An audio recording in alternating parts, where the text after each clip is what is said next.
actions we take and the issues on which we vote are jobs families depend on, mortgages that have to be paid, savings for pensioners, and businesses investing for the future.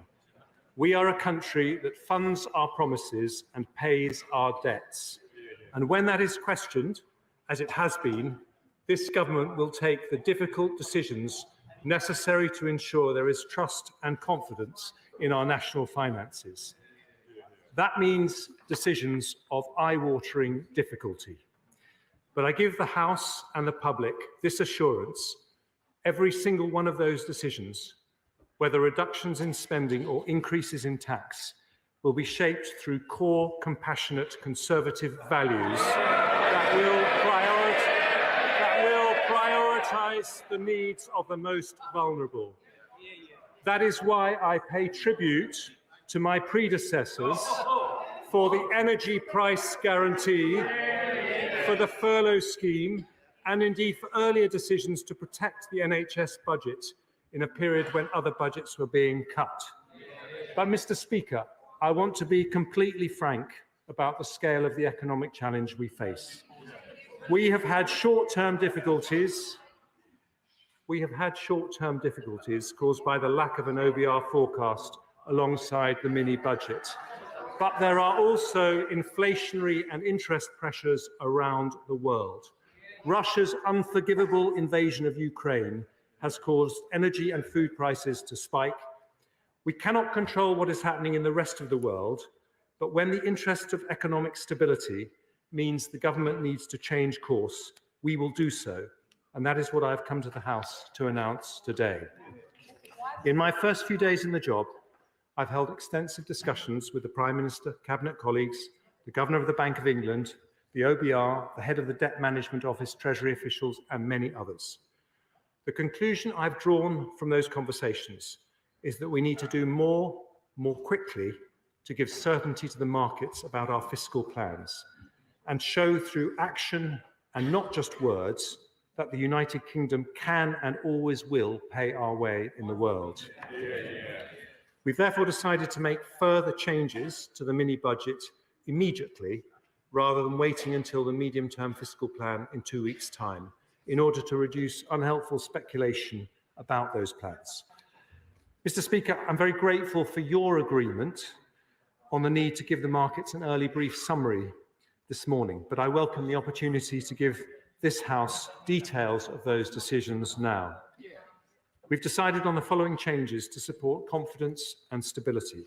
Firstly, the Prime Minister and I agreed yesterday to reverse almost all the tax measures announced in the growth plan 3 weeks ago that have not been legislated for in Parliament. So we will continue with the abolition of the health and social care levy, changes to stamp duty, the increase in the annual investment allowance to £1 million, and the wider reforms to investment taxes. But we will no longer be proceeding with the cuts to dividend tax rates, saving around £1 billion a year, the reversal of the off-payroll working reforms introduced in 2017 and 2021, saving around £2 billion a year, the new VAT-free shopping scheme for non-UK visitors, saving a further £2 billion a year, or the freeze on alcohol duty rates, saving around £600 million a year. I will provide further details on how those rates will be uprated. Just let us sort this telephone out. I've just switched it off. It's off. Okay. Sorry, Chancellor. Carry on. It was this. I will provide further details on how alcohol duty rates will be uprated shortly. Second, the government is currently committed to cutting the basic rate of income tax to 19% in April of 2023. It is a deeply held conservative value, a value that I share, that people should keep more of the money they earn, which is why we have continued with the abolition of the health and social care levy. But at a time when markets are asking serious questions about our commitment to sound public finances, we cannot afford a permanent discretionary increase in borrowing worth £6 billion a year. So I've decided that the basic rate of income tax will remain at 20%, and it will do so indefinitely until economic circumstances allow for it to be cut. Taken together with the decision not to cut corporation tax and restoring the top rate of income tax, The measures I've announced today will raise around £32 billion every year. The third step I'm taking today, Mr. Speaker, is to review the energy price guarantee. That was the biggest single expense in the growth plan and one of the most generous schemes in the world. It's a landmark policy for which I pay tribute to my predecessor, my right honourable friend from Spelthorne, and will support millions of people through a difficult winter, reducing inflation by up to 5%. So I confirm today that the support we are providing between now and April next year will not change. But beyond next April, the Prime Minister and I have reluctantly agreed it would not be responsible to continue exposing the public finances to unlimited volatility in international gas prices. So I'm announcing today a Treasury-led review into how we support energy bills beyond April next year. The review's objective is to design a new approach that will cost the taxpayer significantly less than planned, whilst ensuring enough support for those in need. Any support for businesses will be targeted to those most affected, and a new approach will better incentivise energy efficiency. There remain, I'm afraid, many difficult decisions to be announced in the medium-term fiscal plan on October the 31st. When I confirm that we will publish a credible, transparent, fully costed plan to get debt falling as a share of the economy over the medium term, based on the judgment and economic forecasts of the Independent Office for Budget Responsibility. I'd like to thank the OBR, whose Director Richard Hughes I met this morning, and the Bank of England, whose Governor Andrew Bailey I've now met twice. I fully support the vital independent roles both institutions play, which give markets, the public, and the world confidence that our economic plans are credible and rightly hold us to account for delivering them. But I also want more independent expert advice as I start my journey as Chancellor. So I'm announcing today the formation of a new Economic Advisory Council to do just that. This council will advise the government on economic policy, with 4 names announced today: Rupert Harrison, former Chief of Staff to the Chancellor of the Exchequer; Gert Jan Vlieger from Element Capital; Sushil Wadhwani of Wadhwani Asset Management; and Karen Ward of JP Morgan. Mr. Speaker, we remain completely committed to our mission to go for growth, but growth requires confidence and stability, which is why we are taking many difficult decisions starting today. But whilst we do need realism about the challenges ahead, we must never fall into the trap of pessimism. Despite all the adversity and challenge we face, there is enormous potential in this country with some of the most talented people, 3 of the world's top 10 universities, the most tech unicorns in Europe, one of the world's great financial centres, incredible strengths in the creative industries, in science, research, engineering, manufacturing, and innovation. And all that gives me genuine optimism about our long-term prospects for growth. But to achieve that, it is vital we act now to create the stability on which future generations can build. The reason the United Kingdom has always succeeded is because at big and difficult moments, we have taken tough decisions in the long-term interests of the country, and in a way that is consistent with compassionate conservative values. That is what we will do now, and I commend this statement to the House. I now call the Shadow Chancellor, Rachel Reeves. Thank you, Mr. Speaker. As I regularly say now, I welcome the new Chancellor to his place. The 4th in 4 months of chaos and fiasco as this Conservative government spirals down the political plug hole. But the damage has been done. This is a Tory crisis made in Downing Street, but ordinary working people are paying the price. All that is left after these humiliating U-turns are higher mortgages for working people and higher bonuses for bankers. And their climb down on energy support begs the question yet again, why won't they extend the windfall tax on energy producers to help foot the bill? Now, it is good to finally see the Prime Minister in her place, and not, as the Leader of the House had to assure us earlier, under a desk. But, Mr. Speaker, what is she left with? No authority, no credibility, no plan for growth, and it is clear to see the people who caused the chaos cannot be the people to fix the chaos. They are out of ideas, out of touch, and out of time. Now, the Prime Minister should have spoke to the House today, but we know that she cannot do that with a shred of credibility, given that the survival of this government now depends on smashing to smithereens everything that she stands for. And now she is attempting to reverse everything that she campaigned on. It is not just impossible, it is absurd. The Prime Minister is barely in office and she is certainly not in power. Very true. Only 5 days ago, the Prime Minister said at Prime Minister's Questions that there would be, and I quote, absolutely no public spending reductions. But after what we have heard from the Chancellor today, every single public service is again at risk from the Conservatives, from our NHS nurses to our schools to our servicemen and women, with the country paying the price for their incompetence. The Prime Minister said that she had an energy package for 2 years. Now that's been withdrawn on the very day it is supposed to be legislated for. The Prime Minister insisted that her Conservative mini-budget would lead the country to the promised land. Instead, it has led to the highest mortgages in 15 years and emergency interventions by the Bank of England to protect pensions. And then on Friday, the unedifying spectacle of the Chancellor being dragged back from the IMF before he could do any more damage to our economy. So she has turned to a new Chancellor who finished 8th out of 8 in the Tory leadership contest, winning just 18 votes from MPs. The Tories have run out of credibility and now they are running out of chancellors.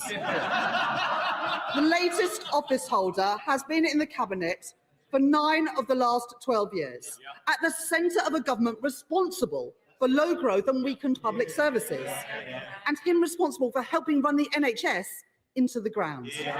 He was a big part of austerity season 1, and now he says the cure is austerity season 2. And what, Mr. Speaker, was the Chancellor's flagship policy in his own short-lived leadership contest? To reduce corporation tax in a totally unfunded manner, not from 25% to 19%. The right honourable gentleman called for it to be lowered to 15%, with not a single explanation of how it was to be paid for.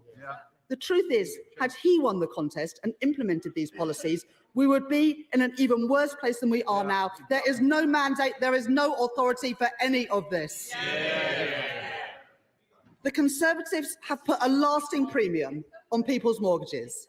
Uncosted borrowing has sent interest rates spiralling. Millions of people's mortgage deals will be coming to an end in the next few months, leaving many families forking out £500 or more a month. People will be paying a Tory mortgage premium for years to come. So how does the Chancellor think ordinary people can possibly afford any more of this Conservative government? We've heard no answers today. Now, the Chancellor has said that growth requires confidence and stability. I agree. But where does he think the lack of confidence and the lack of stability has come from? It didn't come from the sky, Mr. Speaker. It came from the mini-budget 3 weeks ago. And what does it say about our country? That we are watching borrowing costs hour by hour. That's not the sign of a strong G7 economy. It is the exact opposite. Businesses are now saying that things are so unstable that they are pausing investment here in Britain. The former Deputy Governor of the Bank of England, Charles Bean, has outlined the extraordinary damage that the Conservatives have done to our standing. In his words, we've moved from looking not too dissimilar from the US or Germany to looking more like Italy and Greece. What a mess. And where is the Office for Budget Responsibility forecast? Has this government learnt nothing? Does the Chancellor really expect the country to take everything from him at face value? Last week, the Business Secretary was busy undermining the Office for Budget Responsibility. Today, we have received another massive fiscal statement with no forecast. What has this government got to hide? They should publish the numbers so that we know the true state of the public finances after 40 days of this Prime Minister and after 12 years of Conservative government. Now, today the Chancellor has scaled back help with energy bills for families and pensioners. It begs the question yet again, why won't they bring in a proper windfall tax on energy producers to help foot the bill for consumers? And when will the current Chancellor publish in full the government's estimates of windfall profits of the energy giants over the next 2 years? Now, no one was talking about spending cuts until the Tories crashed the economy with their mini-budget. So I asked the Chancellor, why should the British people pay the economic price for the Tories' mistakes, and what spending cuts does the government plan to make? We believe that the government must honour its commitments to uprate benefits and pensions in line with inflation. Will the Chancellor make it clear today that that is what he intends to do? And what a contrast, that cuts to benefits are still on the table, but the one thing the Chancellor couldn't bring himself to reverse today was lifting the cap on bankers' bonuses. Why is this the last policy standing in this disastrous mini-budget? And let me come to credibility. Does the Chancellor accept that once credibility and trust have been destroyed, it cannot be simply regained by a series of zigzagging, chaotic U-turns? Will he and the Prime Minister apologise for the costs and anxieties laid on families? Can he admit once and for all that the market turmoil we are in was directly caused by the disastrous decisions of his predecessor and of the Prime Minister? Can he guarantee that the Bank of England won't have to intervene again to save the government? And what guarantee can he give to people about their pensions, about their mortgages and their household bills? The Chancellor said today that everything is now on the table. But is that really the case? We know that abolishing the non-dom tax status will raise £3 billion a year, yet there was no mention of that today. How can it be right that some of the richest individuals in society are allowed to buy their way out of paying tax that should be paid here in Britain?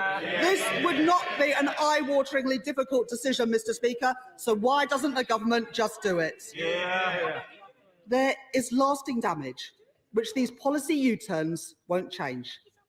They've set fire to everything.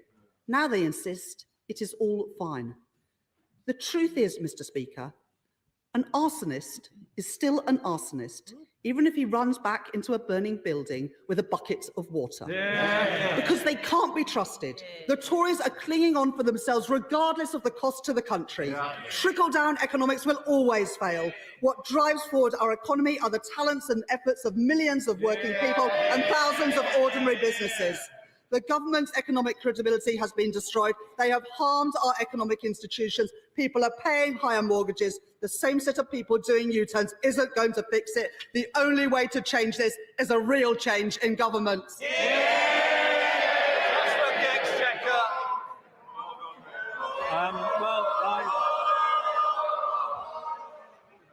I thank the honourable lady for her questions, and I'm sorry that, given the speed at which things moved at the weekend, I haven't had time to sit down with her one-to-one, as would normally be the practice before parliamentary exchanges. Now, I understand the role opposition parties play. I've stood at that dispatch box myself. But behind the rhetoric, and I was listening very carefully, I don't think she disagreed with a single one of the decisions that I announced to Parliament. And that is important for the country and markets to know. And I think there is also agreement on the process of policy making. I support the independence of the Bank of England, introduced by Gordon Brown, and I know she supports the independence of the OBR set up by George Osborne. The whole government supports the independence of those two important institutions. Now, I fully accept, and I don't think I could have been more clear, that we have had to change some decisions made in the last few weeks. But what I reject wholeheartedly is her broader narrative about Conservative economic management. Let me remind her that the UK's unemployment rate is the lowest since 1974. That's below France, Italy, Canada, Belgium, Sweden, Spain and the Netherlands, and massively lower than 2010. Let me remind her that since 2010, our growth rate has been the third highest in the G7. She may not want to hear this, but these are the economic facts. Our growth rate since this party came into power has been higher than Germany, France, Italy and Japan, and faster than any G7 country this year. looking to the future, we have the largest technology sector in Europe, more foreign direct investment than anywhere in Europe bar one country. That is a legacy to be proud of. Now, I was listening carefully for some questions about the measures that I announced, but she didn't ask any, and I think she agreed with them. But I will pick her up on one point. She talked about the NHS. Let me tell her, maybe they don't want to listen about the NHS. She talked about the NHS. Because of the global financial crisis, which happened on her party's watch, the NHS went through one of its most difficult periods ever, and this party protected the NHS budget. Then in 2017, we were able to give it its biggest single increase in funding because of the difficult decisions that we took and that party opposed.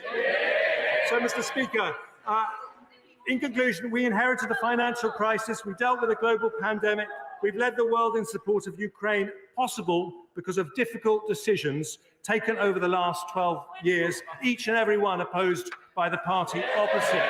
So if she is preaching today the need for fiscal credibility, which I warmly welcome, can I just tell her this?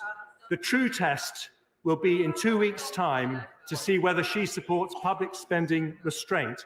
I've shown Conservatives can raise taxes. Will she show Labour are willing to restrain spending? Chair of the Select Committee, Mel Stride.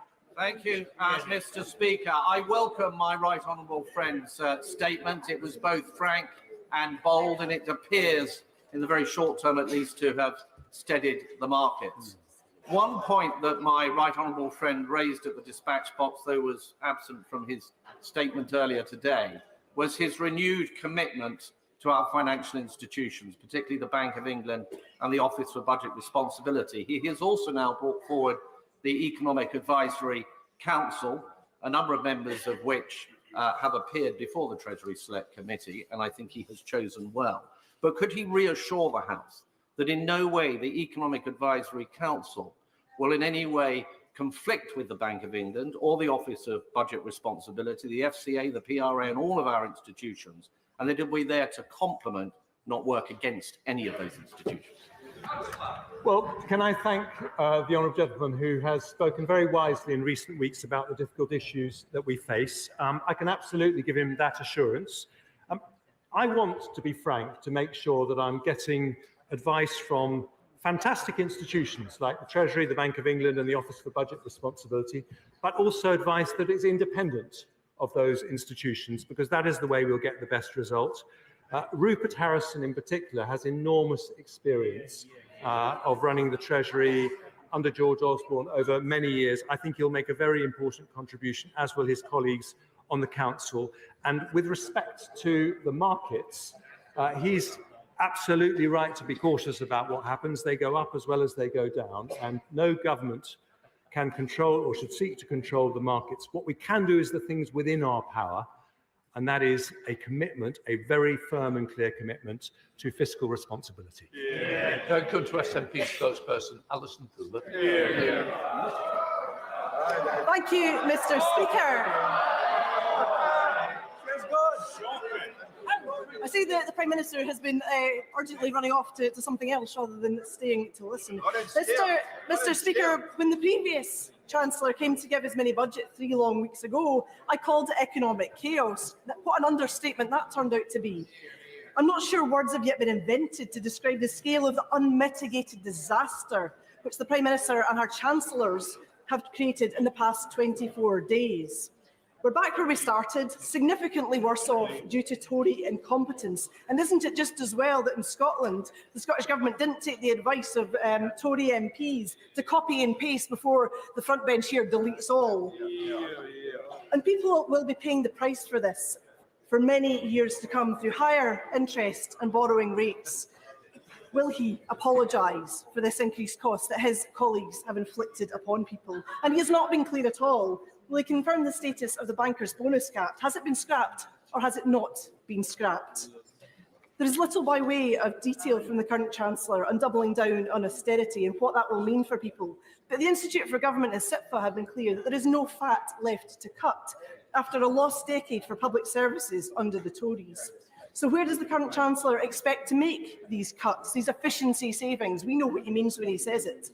We already know the terrible price of austerity because Glasgow Centre for Population Health have attributed 330,000 excess deaths to Tory austerity policies, an unacceptable human cost. Again and again, the Tories bring forward harmful policies they never feel the consequences of. And we know that guarantees mean nothing under the Tories either. The so-called energy price guarantee turns out to be worth 6 months, not 2 years, a cliff edge looming next April. National Energy Action have said that many vulnerable people were holding on by their fingertips. Government must be very, very careful it doesn't prize them away. So can you tell us exactly what will happen for households in April? The scale of increases make almost everybody vulnerable, except perhaps his banker pals. And what will happen to the most vulnerable when inflation soars as a result of the return of spiralling energy costs? The previous Chancellor never got around to telling me what will happen to business energy costs at the end of their 6-month reprieve. So can the current Chancellor tell me what support businesses signing impossibly expensive contracts as we speak can expect? And will this current Chancellor, as the former Chancellor did, commit to uprating benefits with the rate of inflation? And we also increase support to those languishing in the asylum system and end the punishing no recourse to public funds regime? Will he cancel the benefit cap and scrap the 2-child limit, which is trapping so many children in poverty? Where is his compassion for them? Will he invest in renewables, carbon capture and storage, and a comprehensive energy efficiency and installation package? And finally, Mr. Speaker, does he understand? Does he really understand, when looking at broken Britain, the chaos that the Tories have wreaked and the prospect of a bleak Brexit future under both Labour and the Tories, that more and more of Scotland's people are looking at the comprehensive independence prospectus set out by the First Minister today and moving towards the vision of a fairer, greener, more prosperous Scotland back in the heart of Europe where we belong? Well, Mr. Speaker, it's a pleasure to exchange comments with the Honourable Lady. I look forward to working with her closely in the months ahead. I would remind her that this Conservative government is spending £37 billion this year to support people across the United Kingdom with cost of living concerns. That is possible because of difficult economic decisions that the SNP have opposed at nearly every stage, and that includes large support for businesses up and down the country. But the main thing I would say to her, very gently, is that she cannot claim to be concerned about the economic turmoil of the last few weeks, when the central policy of the SNP, independence, would leave turmoil for Scotland, not for a few weeks, but for many, many years to come. A new currency, somehow finding a way to trade with the UK internal market, but also the European single market, border checks between England and Scotland, as announced today by the First Minister, a massive gap in public finances that would have to be breached. That is a recipe for precisely the austerity she says she's worried about. Let me say this. If we want economic stability, if Scotland wants economic stability, to coin a phrase, we are stronger together. Sir John Redmond. What will the impact of these measures be on the growth rate, and will we still avoid recession? I will publish the economic forecasts from the OBR when I make my statement in a fortnight's time, and I think it's better for me to wait until I hear that. But the proper answer to his question is that what we are seeking is long-term sustainable increase in the economic growth rate, and that is a central policy of the Prime Minister, which has my wholehearted support. Margaret Hodge. Mr. Speaker, I think the country is feeling a sense of relief that trickle-down economics has been so quickly abandoned. But there was one element in the mini-budget which the new Chancellor did not address, and that was the issue of investment zones. That is we have great evidence all over the place about how that as a mechanism for encouraging growth and jobs and prosperity has failed from the Thatcher years onward. All that happens is they're incredibly expensive. We lose income from them. They only lead to the transfer of jobs from one poor area to the other, and they are a massive opportunity for every kleptocrat, oligarch and criminal to launder money into the UK. Will the Chancellor abandon that policy too? Well, I would like to say that I have a great deal of respect for the campaigning the Right Honourable Lady has done over many years against people illicitly hiding wealth and not paying their share of tax. And I do totally support the benefits that investment zones can bring, but we will implement that policy in a way that learns the lessons of when models that are similar have been tried in the past, and we will make sure that they are successful. Matt Hancock. Very much, Mr. Speaker. Mr. Speaker, I welcome the return of an ironclad fiscal responsibility, albeit within the most velvet of gloves. For there can be no growth without economic credibility. But will he answer this question? When he brings forward the forecasts in a fortnight, made independently by the Office for Budget Responsibility, will he guarantee now that they will show debt falling as a proportion of our income and show that once we have the finances fully under control, we will not be borrowing for day-to-day spending, because you cannot put the nation's spending on the never, never? Yes and yes. Ed Davey. People are already suffering from the damage caused by this government's economic mistakes. Hundreds of pounds now added to mortgage bills, pushing millions of families to the brink, on top of higher food prices, higher fuel costs, and higher energy bills. But despite that, the Chancellor refuses to undo one of the government's biggest injustices: its failure to impose a proper windfall tax on the record profits of the oil and gas companies, earned only because Putin is killing innocent Ukrainians. After so many U-turns, surely the Chancellor can persuade the Prime Minister to do one more. Will he introduce a proper windfall tax and help struggling families? Let me tell the Right Honourable Gentleman, I am not against the principle of taxing profits that are genuine windfalls, but as he will know very well, in the energy industry, it is a very cyclical industry, and there are businesses that have periods of feast and famine, and you have to be very careful that you don't tax companies in a way that drives away investment. So we have said that nothing is off the table. Andrew Mitchell. Thank you, Mr. Speaker. I want to congratulate my right honourable friend on his statement today, which is both wise and necessary. And there will be great relief across the House that the markets have responded positively to my right honourable friend's statement, not least thanks to his economic leadership and political skill. In the run-up to the 31st of October, will he reassure us and the markets that the Treasury and the OBR and the Independent Bank of England will be working closely together and in total lockstep? I absolutely want to give him that reassurance. And I also want to thank him, as someone who has enormous experience as to how the city works, for the advice that he gave me over the weekend.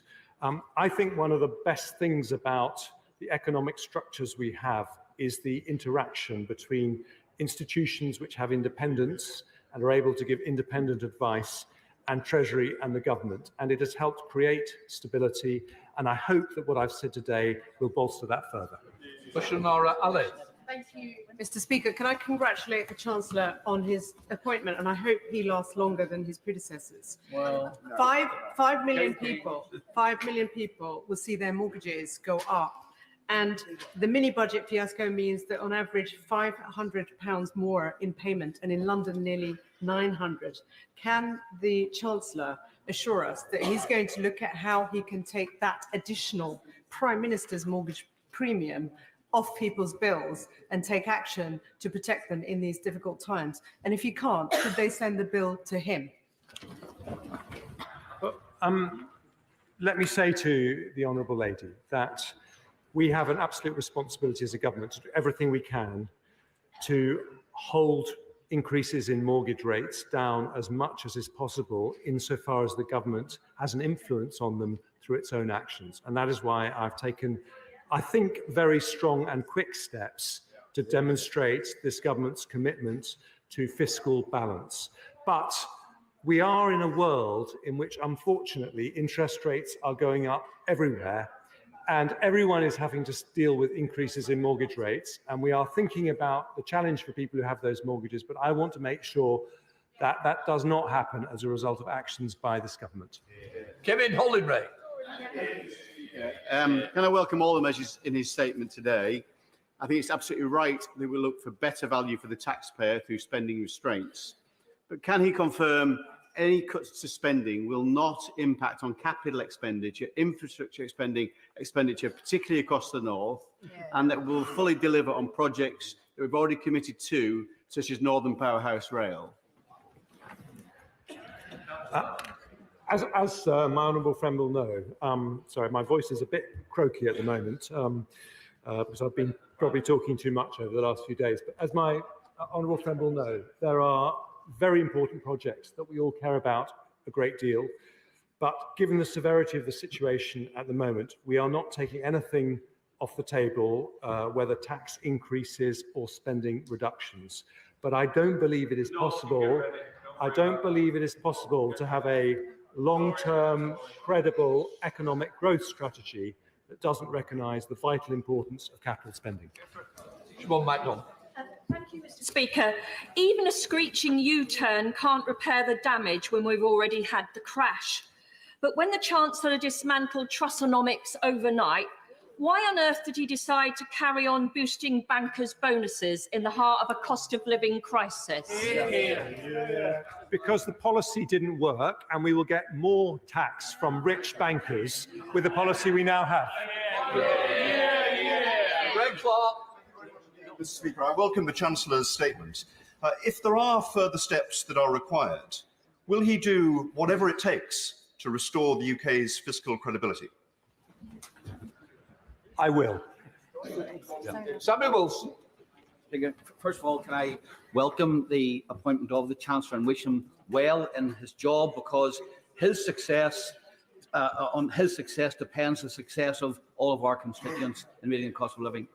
Whilst inflation cannot be blamed on the government because it's an international, and whilst interest rates are going up across the world, the one thing which the Chancellor is fully responsible for is today's increase in taxation, which will take money from people at a vital time, enabling them to pay, not able to pay their bills or their investment plans. I assume he has done some economic modelling in this. What impact does he believe it will have on growth and on the burden of debt in relation to GDP over the next 2 years? Well, he asked a very important question, and I want to remind him that what I have announced to date has been very largely the cancellation of planned tax cuts rather than actual new tax increases. And this has a very important impact in a positive direction on national finances, but unfortunately it won't be the end of the story. If we're going to deliver a credible budget in which we can demonstrate, as my right honourable friend asked earlier, that debt is falling as a percentage of GDP by the end of the period, then we're going to have further difficult decisions ahead, and this government won't shirk from them. Helen Wakely. Thank you, Mr. Speaker. A pandemic followed by a war. Our constituents do not expect this time to be easy, but they do expect us to set out the difficult choices, to make the difficult choices, and then set out the path for a better future. Can I ask my right honourable friend, particularly in considering his experiences of many years, to continue to press ahead with our commitment to reform social care, knowing as he does that social care and the NHS go hand in hand, and again, how important they are to our constituents? Well, she and I have had very many discussions on social care over the years, mainly when I've been a backbencher and she's been a minister. And it is a sector that is in great difficulty at the moment. I'm very aware of those concerns. I'm also very aware of the pressures in the NHS at the moment. I'm not making any commitments as to what exactly we will do, but as I said earlier, all these decisions will be taken through the prism of what matters most to the people who need the help the most. Chancellor. Mr. Speaker, the Chancellor has put a brutal end to the self-proclaimed new era of Trussonomics with his announcements, and he's taken away £32 billion worth of planned tax cuts. According to the Institute for Fiscal Studies, that still leaves a £30 billion hole in his sums, and if rumours are correct, it could be as high as £40 billion if the OBR calculations that I've heard about are correct.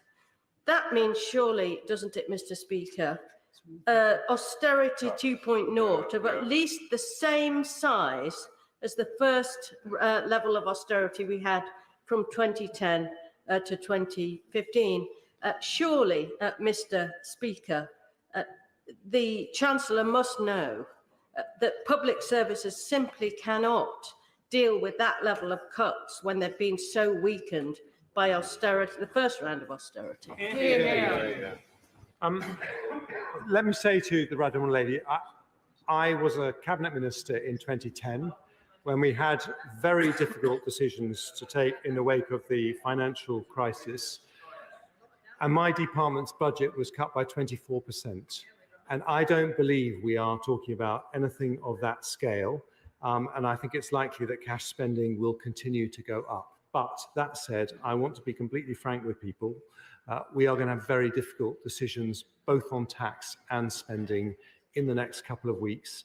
We will try and take those decisions as compassionately as possible. So it's going to be tough going forward, but I don't expect it to be on the scale that she suggests. Sir Edward Lee. I congratulate the Chancellor on his soothing and competent tone. And of course, we've got to calm the markets. But what is our vision? Of course, we accept the shortcomings. Of course, we accept the shortcomings of the mini budget. But does he accept we can't just slide into a sort of second-rate economy and go in the direction of France with a bloated public sector, the higher taxes for 70 years, gross inefficiencies? So by the time of the next election, can we as a Conservative Party promise to get taxation back, at least the level it was when we started with the start of this Parliament, and get corporation back to one of the most competitive in Europe? Otherwise, what is the point of the Conservative Party?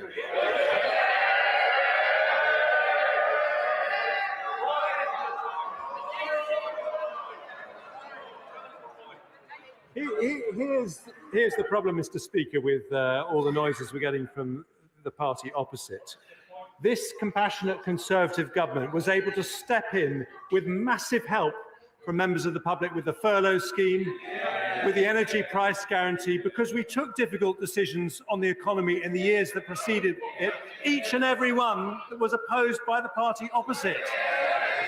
I say to my right honourable friend that the point of a Conservative government is to build a strong economy. That's what we will do. It's the job.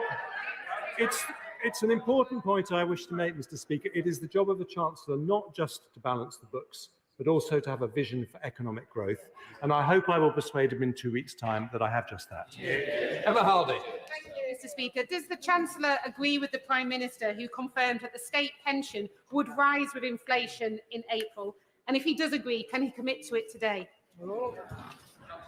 Well, I'm very aware of how many vulnerable pensioners there are and the importance of the triple lock. But as I said earlier, I'm not making any commitments on any individual policy areas. But every decision we take will be taken through the prism of what matters most to the most vulnerable. Mark Harper.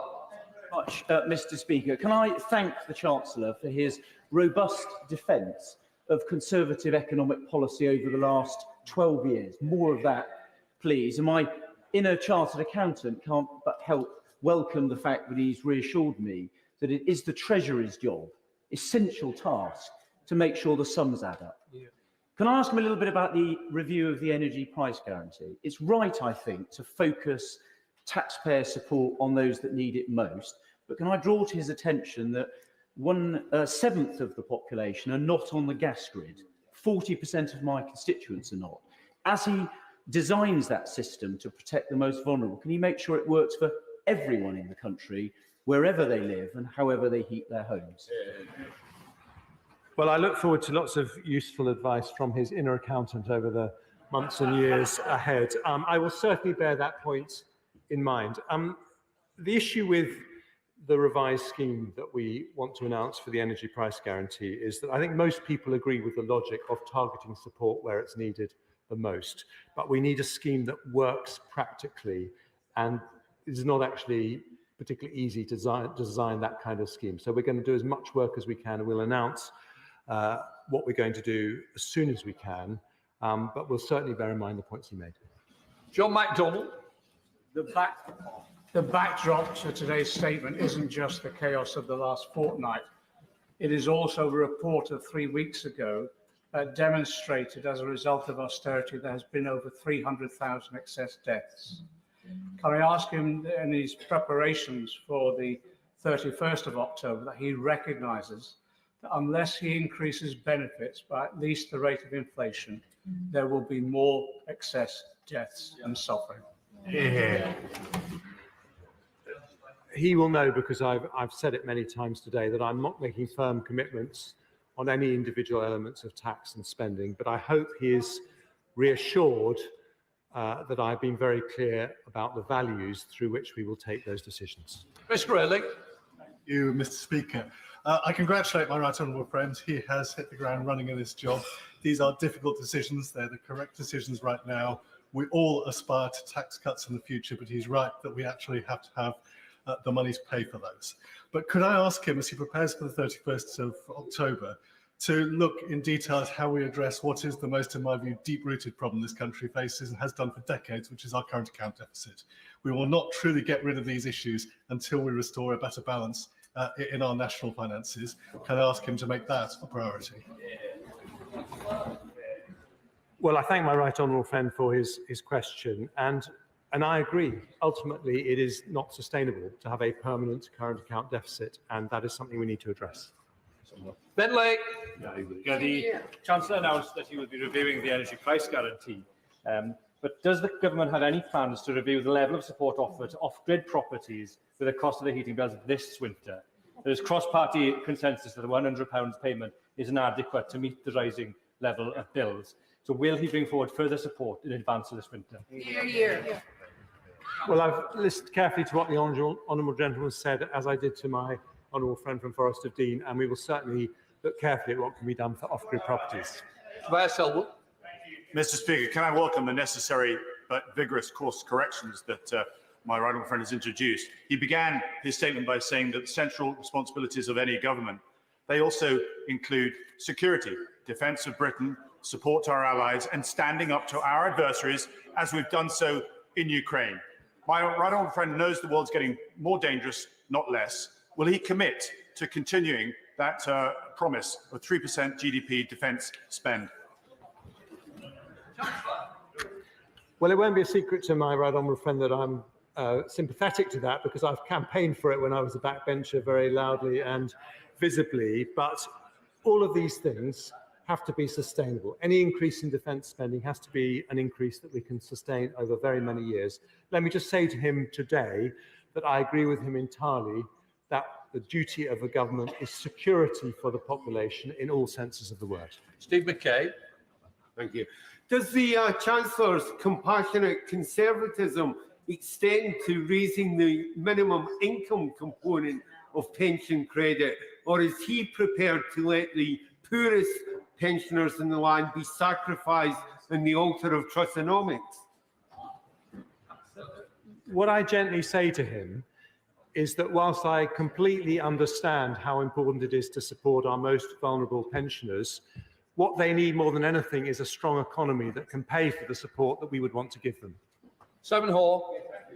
Can I welcome my right honourable friend to his place and breathe a sigh of relief at the grown-up and sensible approach which he's taken to the issues at hand. Can I also echo the remarks of my right honourable friend for the Forest of Dean and the honourable member for Ceredigion of the need for my right honourable friend to take into account those who are off-grid and using heating oil. They deserve as much support as we possibly can. My right honourable friend is newly empowered, and he is able to slay many dragons. Could he slay the dragon of fracking, which was not in our manifesto? Well, this is an issue that's risen its head in my own constituency. Let me simply say to him, the government's position is very clear. We will not proceed unless there is local support. Caroline Lucas. Thank you, Mr. Speaker. In the bonfire of government policy that's just taken place, the Chancellor wasn't very specific about what would happen to the Prime Minister's investment zone policy. Personally, I was hoping that it would be incinerated as well, not least because it is designed to undermine environmental regulation, to avoid fair taxation and bypass local democracy. Now, in the past, he has said that he is a green Tory. I have to put it to him that that is sadly an endangered species right now. But if he's serious about being a green Tory, will he now take steps to demonstrate it by ruling out any policies that will undermine nature, protection and restoration? And will he accept that there is no financial capital that is not entirely dependent on a thriving natural capital? I am absolutely committed to protecting our green spaces and boosting biodiversity. But I also think it's important to look at environmental regulations to see if they can be streamlined in a way that is consistent with allowing the natural world to flourish as well as the economy. George Freeman. Can I welcome and thank the Chancellor for bringing so quickly a calm reassurance to the markets and to this crisis.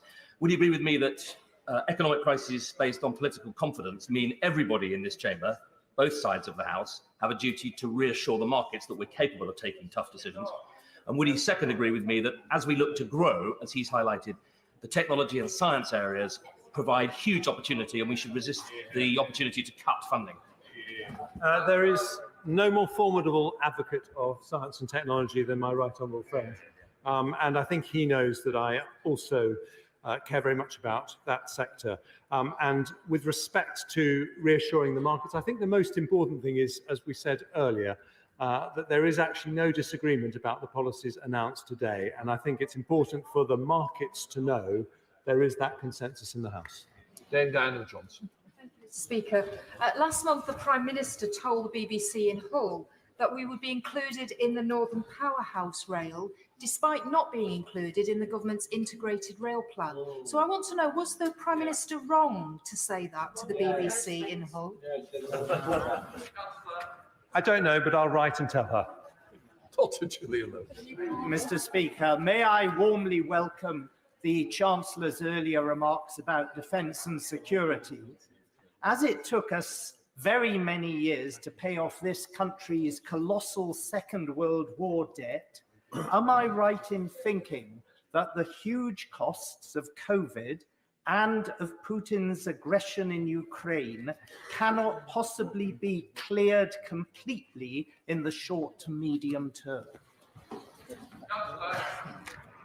Well, I wish I could answer that question, but as he will know better than me, this appalling saga is far from over. So we don't know what the total costs are going to be. I thank him for his very rapid, not entirely unexpected lobbying on defence budget issues since I took up this post. And what I would say to him is that I think the job of the Chancellor of the Exchequer is to make sure that our economy is strong enough to fund the role that Britain wants to play in the defence of democracy and freedom all over the world. Speaker, I have worked with and against the Chancellor of the Exchequer on many occasions, and I've learned he's an honest man. But can I tell him today that he just said in his remarks that this country is always good at rising to the challenge of big and difficult times? Can I tell him what I hate about what he said today, really do hate about it, is there was no note of contrition. This big and bad was started by his lot only 2 weeks ago. Yeah. And it's not just big and bad, it's a national disaster that he did not give one word of contrition about a mess he's made this, his party's made of this country. Well, all I would say to the honourable gentleman, for whom I do have the greatest respect, and we have many, many exchanges in this House over the years, is that I think actions speak louder than words. And I don't think I could have been plainer in going out this weekend and what I've said today in accepting that mistakes were made. But what the country wants to see is us correcting those mistakes, and that's what we've done. Steve Bryan. My right honourable friend knows that I'm very pleased to see him in Downing Street, and the sense of relief expressed to me this weekend as I've been out and about in my constituency was palpable. I welcome his statement, I welcome its realism, its honesty, and his trademark sense of optimism in his final remark, which I certainly could learn from. He's right that growth demands confidence. So does he have confidence that when the bank make their decisions a week or so after his statement in 2 weeks' time, that a rise in interest rates, which is terrifying my constituents, the mere prospect of it, is not inevitable? Well, I thank my right honourable friend for his generous comments. I just say this, it's not for the government to say what the Bank of England does when the Monetary Policy Committee makes its decision on interest rates. But of course, I've had conversations with the governor to ask him what it is the bank needs to hear for them to feel that the inflationary pressures will be lower and they would not have to make as high an increase as perhaps some people are predicting. And thinking about the concerns of our constituents' mortgages is top of my mind. Zora Sultan. Speaker, the Chancellor has pledged a new wave of austerity with public spending cuts, squeezing services that have already been cut to the bone over the past 12 years. This is without a mandate, and like before, this round of austerity is a political choice, not an economic necessity. So instead of cutting our services, the government could raise taxes on the super rich. And if the Chancellor believes in his approach, why doesn't it put it to the people and call for a general election? With the greatest of respect to the Honourable Lady, I did not pledge, as she said, I think, a new wave of austerity. What I would say to her, if she doesn't like austerity, look at the generosity of the furlough scheme, look at the generosity of what we're doing on the cost of living crisis, all taken because of difficult decisions that she's opposed every time. Richard Drax. Speaker, can I welcome my right honourable friend to his place? He talks about growing the economy and a strong economy, and I'd agree with that. Can I just remind the House, particularly on the opposition benches, that it is in the main the private sector that raises the money, that pays the tax for the public sector. And we cannot go on hammering the private sector if we want to seek the growth that we want. So can I ask my right honourable friend, as he takes his place, and I really do welcome him there, that he bears this in mind and reduces taxation as soon as he's able to? The answer is yes. And to demonstrate that I understand what he's talking about when he talks about the private sector, I'm going to say some words that I've always dreamed of saying from behind this dispatch box, which is that I used to be an entrepreneur. Stuart Halsey. Speaker, when the Chancellor spoke about difficult questions to be faced in the future, I hope he's not going to fall into the old trap of trying to cut his way to growth. It can't work. It never works. But can I actually welcome what he did today, the screeching U-turn on the vast majority of the mini budget from the Prime Minister and his predecessor. But given he's done that, and I do welcome it, can we have a guarantee from him today that so long as he has anything to do with it, there will never be a return to extremist, crank, experimental think tank economics? I'm happy to offer that guarantee if he will agree to explicitly reject the extremist crank think tank economics of Scottish independence. Robert Halford.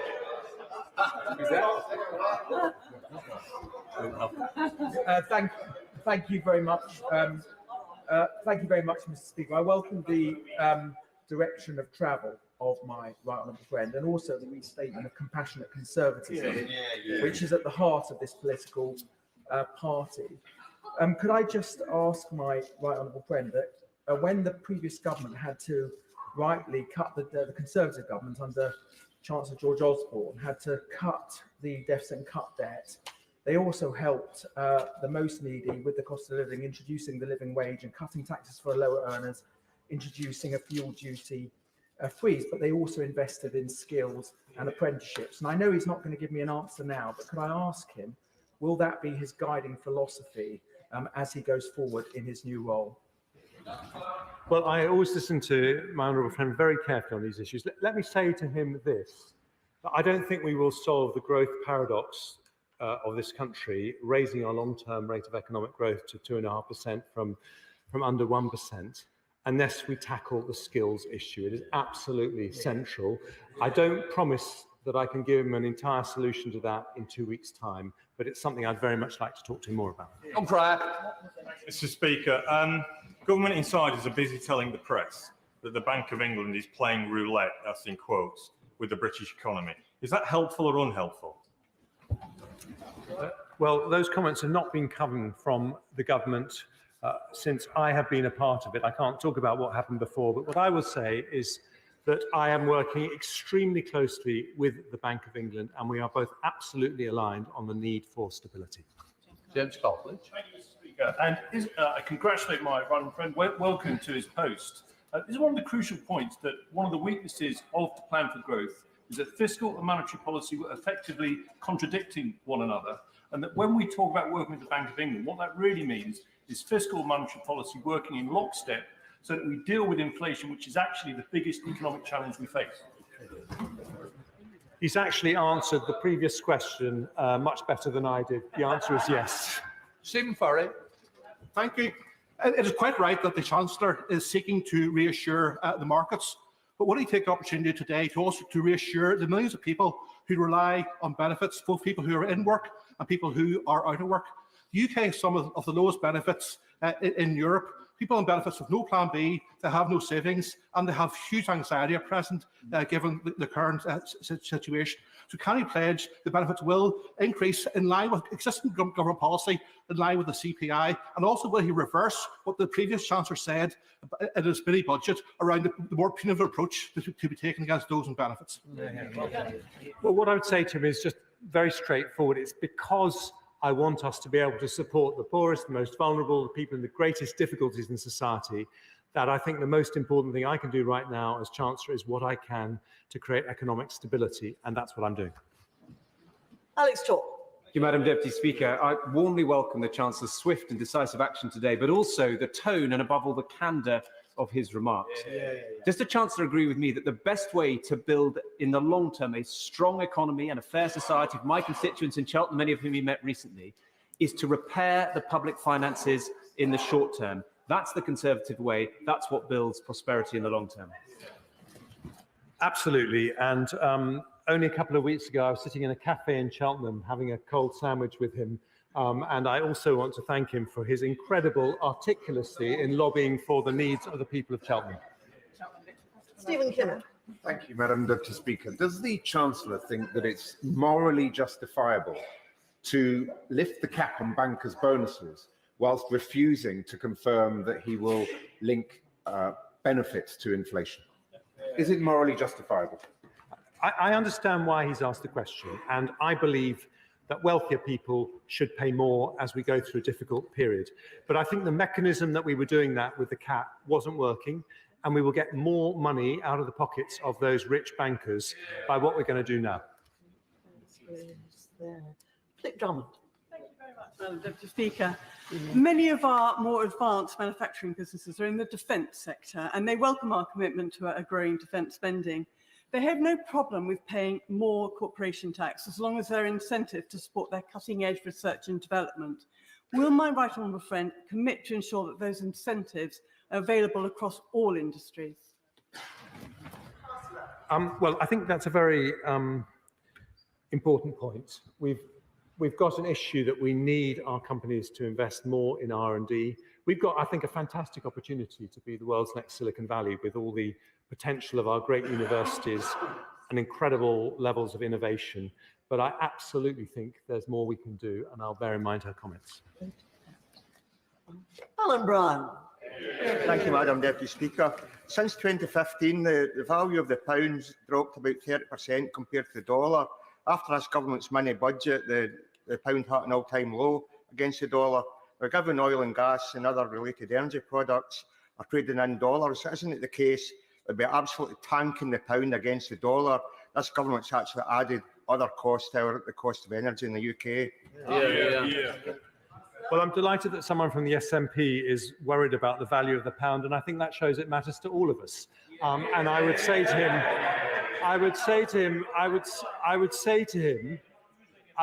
him, in all seriousness, governments cannot control the value of currency and should not seek to do so. But insofar as our actions affect the stability of our markets, including the currency markets, the one thing we can do is show that we're balancing the books. David Morris. I'd like to welcome the new Chancellor in his new position, my right honourable friend, my friend. And I would also, Madam Deputy Speaker, you wouldn't know this, but my right honourable friend should have been coming to Morecambe on Thursday, but of course last weekend has changed these things. However, I would extend the invitation to come to Morecambe to see how much money has been spent there, how it has been doing very well since 2010, and come and see the Eden Project North site and the stakeholders. I'd be delighted to accept his invitation, and he might not want to tell me what he'd like as a christening present for his daughter, because I've now got £1 trillion at my disposal. Tamanjit Singh Dasi. Thank you very much, Madam Deputy Speaker. In the history of British democracy, have we ever had such a calamitous start for a Prime Minister? And now 4 Chancellors in 4 months. But it was a majority of Conservative MPs and members who inflicted upon our country the fantasy trickle-down economics when they naively decided to take a holiday from reality, which has left many of my Slough constituents struggling to pay their bills. So does the new Chancellor, given that he has effectively dumped the kamikaze mini budget, does he agree that he and the Prime Minister no longer have a democratic mandate to continue in their positions, and that they should step aside and let the exasperated British people make their decision? Order, just before the Chancellor answers that question and responds to the very neat speech that the honourable gentleman has just made, I must appeal to colleagues for quick questions. We've had all the speeches. We don't need to hear all the same thing all over again. Quick questions so that the Chancellor can give brief replies, because otherwise we'll never get on to the other business. Chancellor. I don't think a general election would contribute to stability if people had to worry about the disastrous policies of a future Labour government. You've just pursued them all. Mike Wood. Deputy Speaker, I know that the decisions the Chancellor has taken today he would not have taken easily, but he will recognise that the planned increases in alcohol duties will have a devastating impact on many small pubs, small brewers and hospitality businesses. Will he look at how the changes he is making to beer duty in particular can be structured to help rather than harm these small hospitality businesses, and perhaps bring forward the implementation of draft beer duty? I do hear my honourable friend, and the hospitality industry is incredibly important for our economy. And I'll just say 2 things. First of all, as he knows, we are reviewing the whole structure of duties when it comes to alcohol, and as part of that process, we will be keeping the levels of duty under constant review. Tim Farron. Deputy Speaker, many U-turns, but one that he has not made that is massively relevant to Cumbria and other rural communities. The cut in stamp duty will help nearly nobody who can currently not afford a home to be able to afford one. What it will do is add fuel to the fire of a second home ownership and Airbnb disaster in areas like the Lakes and the Dales. Will he understand the damage that excessive second home ownership and Airbnb does to communities like mine and indeed other parts of the country? Will he think again and do something to support our communities and to stop the housing catastrophe? I do entirely understand the concerns of second home owners, and the government has been looking at that policy in enormous detail over recent months. But I would gently say to him that it would be wrong to be dismissive of the concerns of young people desperately trying to get onto the housing ladder, and the help we are giving them with the stamp duty reforms will make a significant difference. Alec Hairs.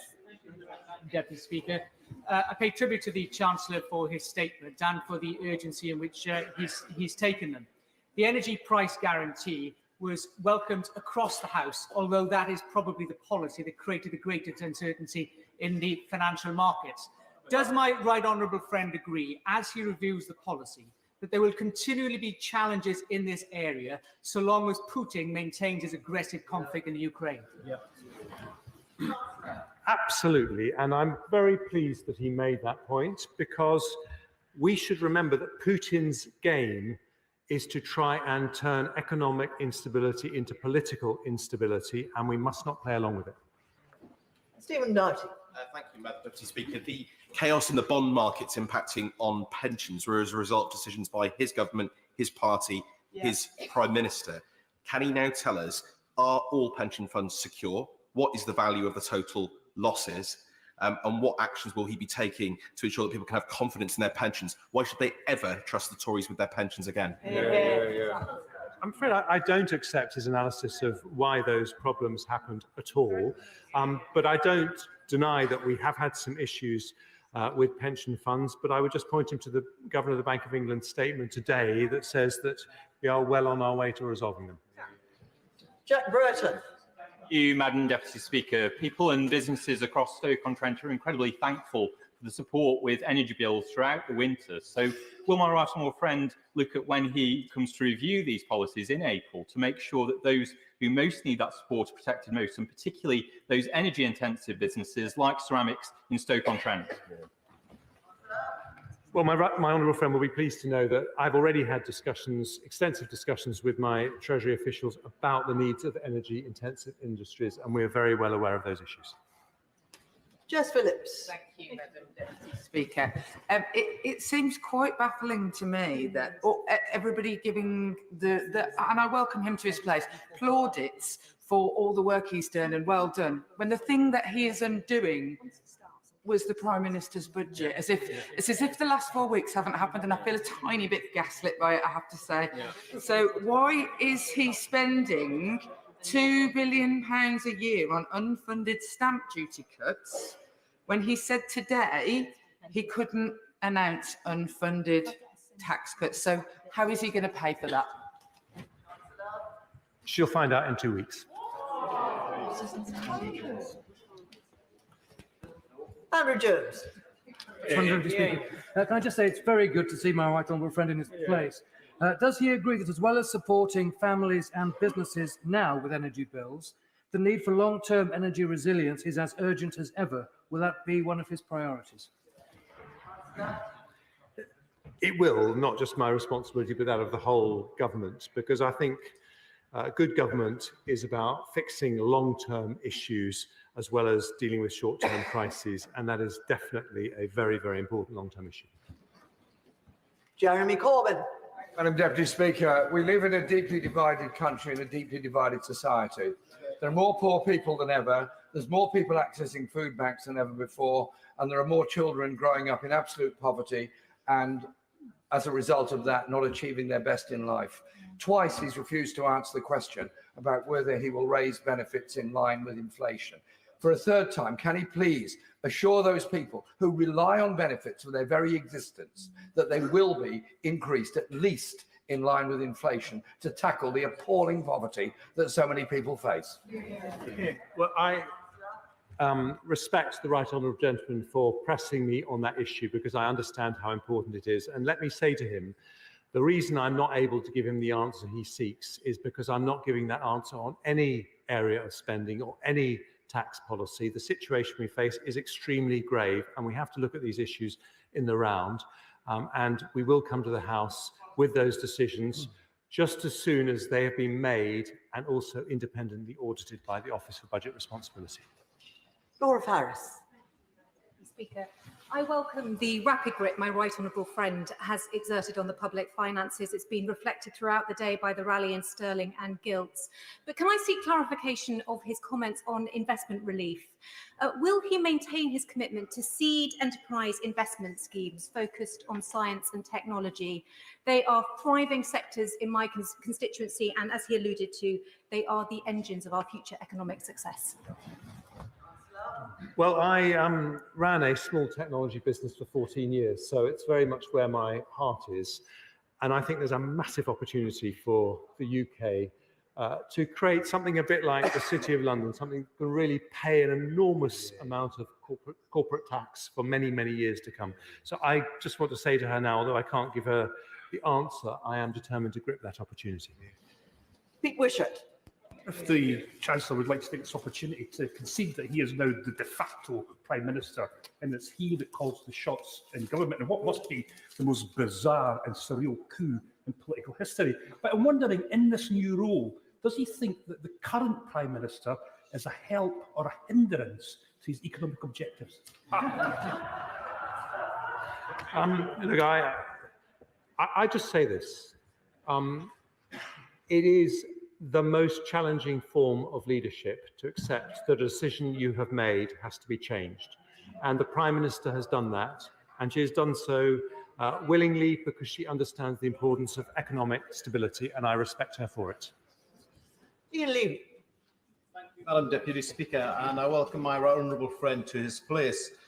Would my right honourable friend please give the constituents, my constituents of Blythe Valley, an assurance that this Conservative government will continue to support the most vulnerable in society with their energy bills in the months ahead? I will absolutely give that assurance, and I will say to him his own background is in mental health, and he understands just how vulnerable people can get, and those concerns will be topmost of our mind. Grant Davis. Yes, will the Chancellor, before he goes on a spending cut spree of public services, look at the analysis in today's Financial Times that says for every £1 invested in the NHS, it generates £4 in growth? And will he also do what he can to protect poorly paid health workers who are facing much higher mortgage costs due to his government? Well, until he got to the end bit, I was going to say that sounds like the question I should have been asking the previous Chancellor as Chair of the Health and Social Care Select Committee. I'm very aware of how the NHS doesn't just cost us money, but can contribute to our growth. And I think there is an enormous opportunity for this country to become one of the life science giants in the world. Robin Walker.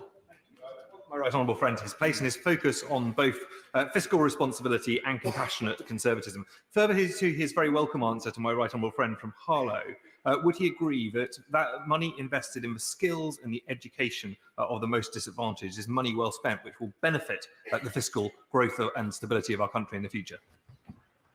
I absolutely do. And I think there are many economists like Paul Johnson who would say that if we really want to have the productivity, the levels of wealth and prosperity of places like Germany and Singapore, then the skills gap is the biggest gap we have. I think it's scandalous that for decades, governments of all sides of this House have not been able to deal with the fact that around 100,000 people leave school every year unable to read. And I think these are very important issues, but I want to be honest, this is not something I'm going to be able to address, or the government's going to be able to address in the next 2 weeks, but it is absolutely something we'll have to come back to. Chris Bryant. Thank you, Madam Deputy Speaker.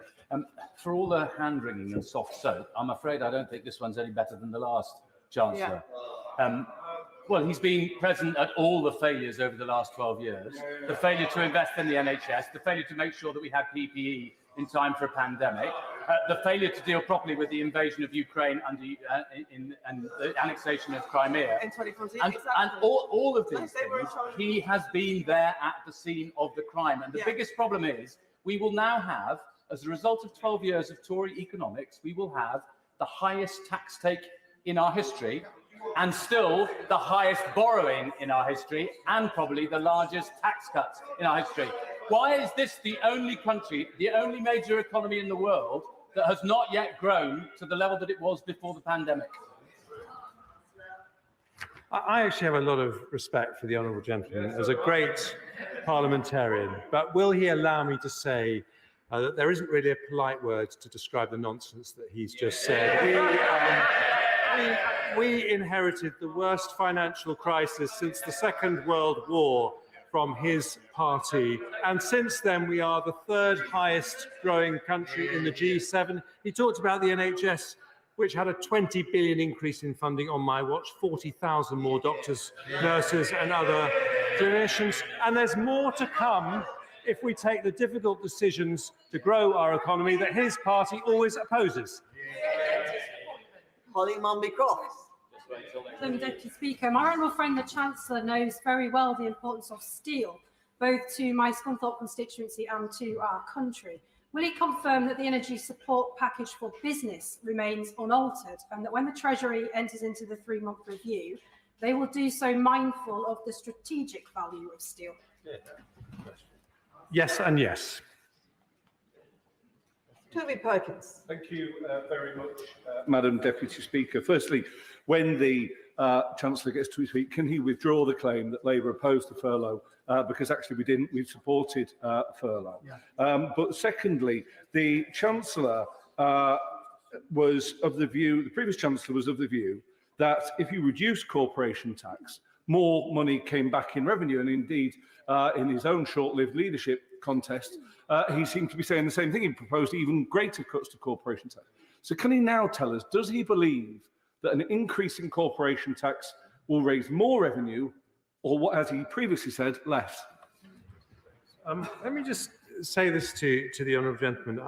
I didn't say that Labour opposed the furlough scheme. What I said is you like it when we spend money, but you oppose all the measures necessary for the economy to be able to afford them. And when it comes to corporation tax, I would love to reduce corporation tax. And in the long run, I think you do get more money. Well, I'm answering his question. You do get more money back, but it has to be on money that you actually have. It can't be on borrowed money. And that's why we have changed direction. Anthony Mangan. Madam Deputy Speaker, and I'm utterly delighted to see the right honourable gentleman in his place, and it was an honour to be on his campaign team at the very beginning. But can I just add one small point, which is last week I met with the hospitality and tourism sector. They see possibility of 10,000 businesses going out of business. Can I ask whether or not he will meet with me and representatives from the hospitality and tourism sector to talk about what we can do to keep that sector open, because it is absolutely the powerhouse of the British economy? Well, after his generous comments, the answer is absolutely yes. Beth Winter. Thank you, Madam Deputy Speaker. The Chancellor has today raised the prospect of further departmental savings. He actually means cuts. But from the TUC to the IFG and the Welsh Local Government Association, it's agreed that there's nothing left to cut. So when will the Chancellor listen to the Wealth Tax Commission and others urging the government to raise tax on wealth and non-earnings income rather than decimate public services that our constituents rely on? Yeah. We already, with Conservative support, ask wealthier people to pay far more tax than people on low means. But the kind of taxes that she is advocating would destroy the wealth of the overall economy. I mean, we have less money for the NHS and for people who need it the most. Yeah. John Stevenson. I appreciate the Chancellor has some really difficult decisions on tax and spending. But if we are to grow the economy, we must maintain the capital expenditure that we have. Up and down the country, there are a number of projects that were allocated funding 3-4 years ago that are now out to tender that can be built in the next 12 to 18 months, but they may have a slight shortfall. Will the Chancellor be sensitive to those projects? Because if we are to grow the economy, it is these sorts of capital projects that we need to start. Well, look, I absolutely agree about the importance of capital to the long-term growth of the economy, and indeed not just those projects, but many other projects. So yes, we'll be sensitive to it, but I'm afraid that doesn't mean that we won't have to take difficult decisions. Brandon O'Hara. No, it's not here. Right, the honourable gentleman disappeared before my very eyes. Ronnie Cowan. Nope, it's not here. All right, they're falling like 9 pins. My goodness me, we'd better try something different. Kirsten Oswald. Thank you, Madam Deputy Speaker. It's been reported that Number 10 were briefing that the Chancellor's statement was due to unspecified global headwinds rather than the mini-budget. But the former Deputy Governor of the Bank of England, Charles Bean, disagreed and said that the Prime Minister's insistence that the UK's economic turmoil was a global phenomenon was just disingenuous. So to be clear, what does the Chancellor believe has happened here? Who does he agree with? Who does he think is responsible for the terrible financial thumping that my constituents are now being affected by? I don't think I could have been clearer in my statement. I said that the turmoil we've had is as a result of international and domestic factors. Jerome, thank you. Deputy Speaker, the Chancellor will be aware that his actions over the last few days has already lowered long-term expectations for interest rates. So can my right honourable friend set out for the House what impact he anticipates that will have on mortgage rates in my constituency of Broughton and across the country, as well as on the government's ability to fund future services? Well, I absolutely salute him for thinking about the needs of families having to pay mortgages which have an enormous impact on their finances. But as I have learned in my short time in this job, Chancellors never comment on what mortgage rates or interest rates should be. But I absolutely want to make sure that insofar as the government can influence it, we make sure that they're held down as low as possible. Andrew, go in. Thank you. I'll be a bit more generous, and can I genuinely welcome the re-emphasis on market stability, on sound economic finance, and ensuring that our country genuinely has an economic policy that isn't going to frighten the markets. The Chancellor says that he is reviewing all tax and spending ahead of the budget, and he wants to ensure that he takes communities with him. Can I just impress on him the very real damage that was done in lots of communities across this country that one might call the red wall seats, but not all of them voted for the Conservatives in 2019, through the cuts to local government, 60 pence in the pound. Local government cannot take that level of cut again. So can I ask him to at least consider ensuring that those communities are protected? Well, I'm not making any commitments on individual areas of any tax or spend, but I absolutely do understand the pressures faced in local government, yes. Aaron Bell. Thank you, Madam Deputy Speaker. Can I welcome the Chancellor to his place? Can I welcome what he said about economic stability and the stability he's brought, and also what he said about protecting the most vulnerable, which I know my constituents will welcome. When the people of Newcastle under Lyme voted for me and for this government in 2019, they wanted to deliver Brexit, deliver us from the Labour Party, but also deliver us levelling up. And despite the difficult economic circumstances, can the Chancellor reassure me that this government will continue to spread opportunity and growth and investment across this nation? I'm absolutely delighted to give that assurance. I think that it's a fundamental part of the Conservative philosophy that economic opportunity should be evenly shared across the country, and we accept that it isn't at the moment. Alistair Carmichael. The Chief Executive of the Scotch Whisky Association made the point this morning that time after time, freezes in spirits duty has delivered more revenue to the Treasury, contrary to all the forecasts from the Treasury. The Chancellor will know that that is correct. So why does he think it would be different this time? Well, I will happily take that piece of wisdom away to the Treasury and ask them to relook at the figures, but I don't think it's likely they would have advised me to take the measures that I took today if that was the case. But I will go and ask them to look at it again. Peter Aldous. Thank you very much, Madam Deputy Speaker. I welcome my right honourable friend to his new role, and I commend him for the prompt and decisive action that he has already taken. He has rightly said that the government wished to protect the most vulnerable, and with this in mind, taking into account the parameters that he has already set out, can I urge him, as soon as practically possible, to confirm that benefits will be uprated in line with inflation? In doing so, he will be removing a burden of worry and anxiety that is hanging over a great many people in this country at the current time. Well, that issue has been raised by a number of colleagues from across the House, and as I said previously, I thank him for raising it. I understand how important the issue is. He'll understand that I'm not in a position to make any commitments in any area today. We will make our decisions as soon as we can and then bring them back to this House, but I hear what he says. Ellie Reeves. Thank you, Madam Deputy Speaker.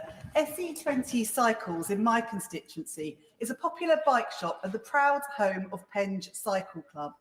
The owner, Winnie, is facing an energy bill of £11,000 before winter has even started.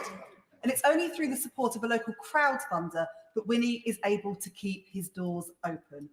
So what does the Chancellor have to say to SE20 cycles and the thousands of small businesses like them that face higher energy bills, higher rents, higher prices, and frankly, the terrifying uncertainty because of this government's incompetence?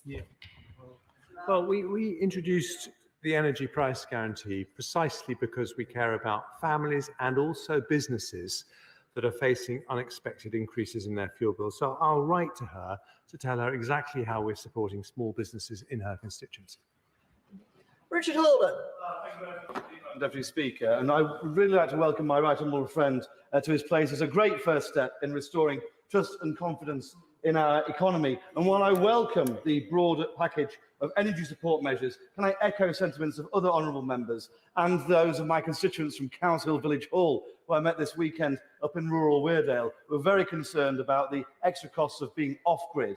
And if you could look at that over the next couple of weeks, it would be massively appreciated. And would you also keep working on that broader energy security measures so that we can ensure that we don't face this situation again in the future? Chancellor. Absolutely do that. Gavin Newlands. Brexit merited not one mention in his statement. Because the truth is, Madam Deputy Speaker, that this economic crisis was baked in when his party committed to a hard Brexit. It was just a matter of when, although the Prime Minister substantially brought that forward. The then Member of Parliament for South West Surrey said that service levels and investment in public service would be massively impacted by Brexit.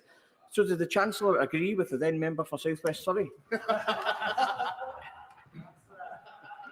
I'm very sorry. I missed the last part of his question. And so I want to give him, I'm not sure if he's allowed to say it again, but on the first part of his question, I would just simply say that when it comes to Brexit, the UK grew faster than the Eurozone countries since 2016. So I don't accept his analysis. James Morris. Thank you, Madam Deputy Speaker. Can I warmly welcome the Chancellor to his place? He, more than anybody else, will be aware of the pressures that are in the health and social care system as we enter a difficult winter. And would he be able to give reassurance to the people working in the NHS and to patients across the country that he will maintain levels of funding necessary to cope with those winter pressures and also cope with the challenges which the health and social care system will face in the future? Well, I'm one of, I think, only two chancellors who has been health secretary, so I'm very, very aware of the pressures in the NHS. And I'm not making any commitments, but I would say that when it comes to the NHS, the whole country wants to make sure that it's able to cope with not just winter crises, but also the pressures that we've had since COVID. So we will look at that very, very carefully. But I would also like to see reform in the way NHS funding is spent, because I think we can do better with the large sums that we spend already. Barbara Keeley. Thank you, Madam Deputy Speaker. After the government's disastrous mini-budget, I heard from a constituent, a single-person first-time buyer, who had been saving to buy a home for 7 years and who can no longer afford a mortgage. She described that as a kick in the teeth. What does the Chancellor of the Exchequer say to my constituent and to all those ordinary people across the country battling price rises, struggling with increased mortgage costs and having their pensions hit because of the effects of 3 weeks of instability caused by the economic incompetence of the current Prime Minister and her government?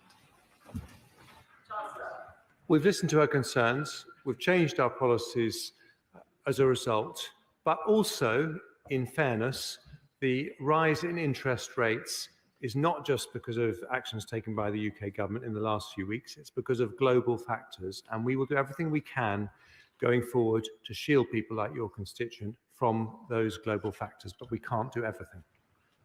Dr. Ben Spencer. Thank you, Madam Deputy Speaker, and I thank my right honourable friend for his statement today.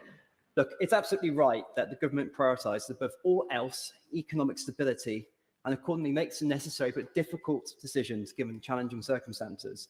Can you confirm that pursuing a high-growth economy remains central to the vision and will you continue to pursue policies of reducing the tax burden as circumstances and the economy allows?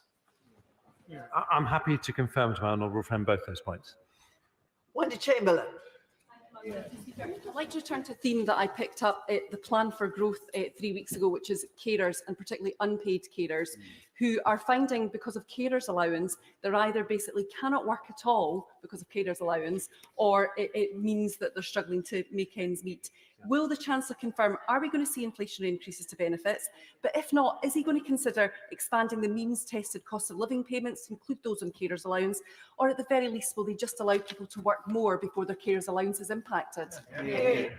Well, I've said, and she will have heard me say, that I'm not announcing decisions on any individual areas because of the gravity of the situation we face. But the other issues she raises about carers allowance, I will happily write to her on anyway, because I think these are all things we keep under review. Jason McCartney. Thank you, Madam Deputy Speaker. I very much welcome the fact we now have an entrepreneur in 11 Downing Street. I also welcome the fact that the Chancellor over the weekend has been speaking once again about compassionate conservatism, supporting those in our communities most in need, while striving for sustainable growth. Now, I know my right honourable friend isn't making any spending commitments today, but does he agree with me in principle, one of the best ways that we can support and create sustainable jobs in our communities is by continuing to invest in our levelling up agenda across communities in our country? Chancellor. Absolutely. I'm very happy to confirm that I agree with that in principle. Lisa Cameron. Thank you, Madam Deputy Speaker. Two very important conferences are taking place in the UK this week, the Digital Asset Summit and the Bitcoin Collective Summit, supporting the government's aim towards a UK cryptocurrency hub. The all-party parliamentary group of digital assets and cryptocurrency that I chair are keen to meet with Treasury to hear about his commitments towards regulation and consumer protection, but also to take forward the vast potential of this area in terms of job creation and innovation and growth. Thank you very much. I know she's been in discussions with the Financial Secretary to the Treasury, and I know he'd be delighted to communicate with her further because she obviously has a lot of expertise in this area. Rachel Maskell. Thank you, Madam Deputy Speaker. For 3.5 weeks, the government have gambled with people's pensions, with their mortgages and their futures. I noticed the Chancellor in his list of people he has met didn't mention the pensions regulator, and yet pensions have taken a significant hit over this period. So can he say that pensions schemes will not be deemed as unviable over this period, will get the support they need from government and ensure that they are stable for the future, both defined contribution and defined benefit schemes? Well, I have had many discussions on pensions issues with the Governor of the Bank of England, who, as she knows, has taken extensive action to protect the viability of pension funds. And she will be as pleased as I was that he announced today that he thinks that he has basically succeeded in resolving that issue in nearly every case. Chris Stevens. Madam Deputy Speaker, so can I ask the Chancellor if he will commit to the House that he will also, as part of his decision-making, take notice of social consequences and the need for social stability, because Food Aid Charities handed a petition to Downing Street today saying that they are struggling to meet the demands of their fellow citizens. And will he meet those charities to impress upon them the urgent need to uprate benefits in line with inflation? Well, I'm meeting with many different people to discuss that very issue, but I'm afraid I can only point him to my earlier answer that I'm not announcing any decisions on it today. Clive Efford. Madam Deputy Speaker, the Chancellor has taken plaudits for having calmed the markets, but he hasn't resolved the problem. He's just stopped it getting worse. Gilts are still going to cost more. Borrowing is going to cost more for the government. In perpetuity going forwards, that's going to impact on people's mortgage rates. Does he expect repossessions to go up in the coming future? And if so, what action will he take in order to assist those people who find themselves in that situation because of the Prime Minister's reckless budget? Because I don't want that to happen, that I've taken the very difficult decisions today. Christine Jardine. Madam Deputy Speaker, I'm sure the Chancellor would agree that certainty is key to stability for businesses. So as has already been mentioned by one or two honourable friends, the Scotch whisky industry and the spirits industry generally is now facing uncertainty because of the U-turn that the Chancellor has done on freezing duty. And they have no certainty about whether it will now go up or when it will go up or when they will even know. So can the Chancellor commit to letting them know at an early date, as soon as possible, what actually is going to happen to a vital industry for so many of our constituencies? We will conclude the decisions on what we're going to do in terms of excise duty reform generally as quickly as we can. But for now, I'm afraid the difficult decision that I announced today stands, and we are not going to be able to proceed with the freeze from next February. Barry Gardner. I genuinely welcome many of the announcements that the Chancellor has made today and the stability that they will produce. And I wish him well, Madam Deputy Speaker, for all our sakes in his new role. I want to focus his attention back on the young couple seeking to purchase their first home and their fear that the housing shortage means that the cut in stamp duty will not actually benefit them, but will simply raise the price of the property and benefit existing homeowners. Or has he managed in the last 24 hours and his party to abolish the law of supply and demand? No, I haven't, and we recognise the need for more housing and the problems in the planning system, and they will be top of our mind as we announce reforms to restore economic growth. Chair. Mr. Speaker, last month I pressed the government to commit to extending the short-term energy price support announced for business and said they couldn't afford to wait for the 3-month review because they need certainty.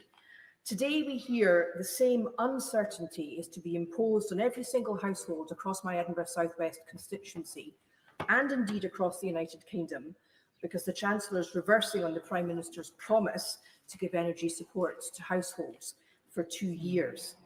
My constituents live in one of the most energy-rich countries in the world, and yet they're facing crippling bills.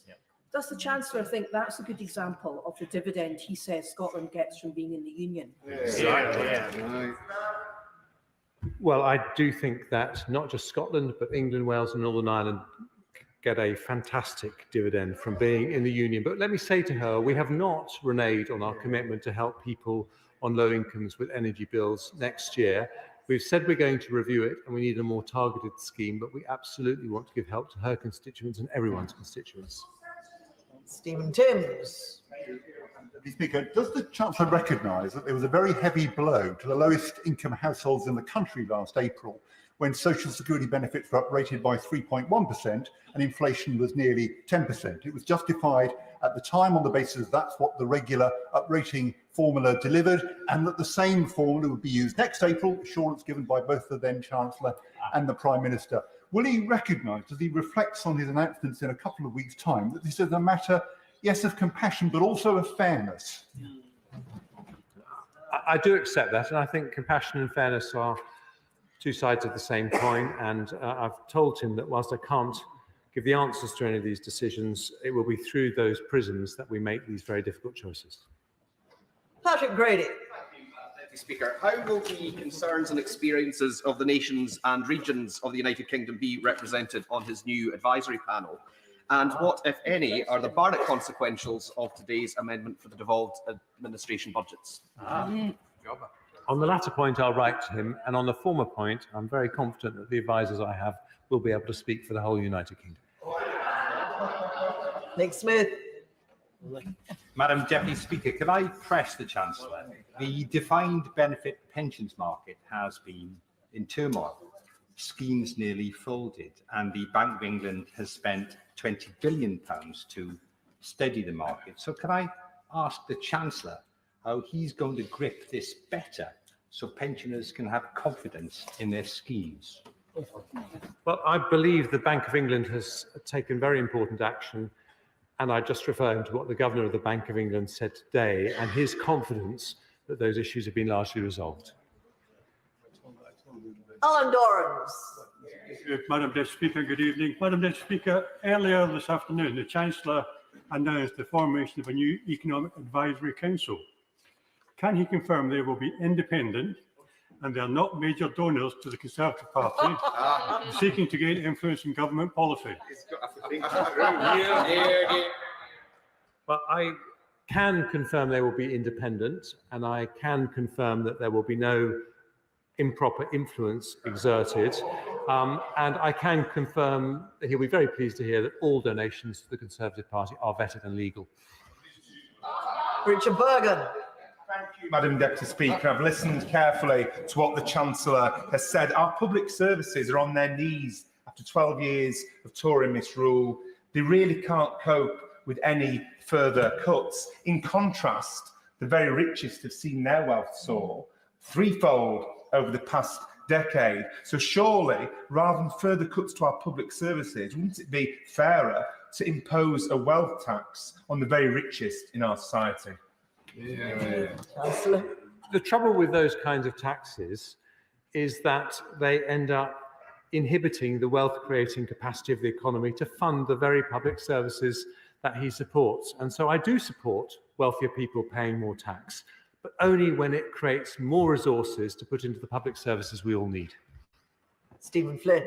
A government that Scotland didn't vote for, a Chancellor who's leading the way despite Scotland not voting for him, and of course he's about to impose swinging public sector cuts upon Scotland that again we did not vote for. With that prospectus, is it any surprise that the people of Scotland are going to choose a different path?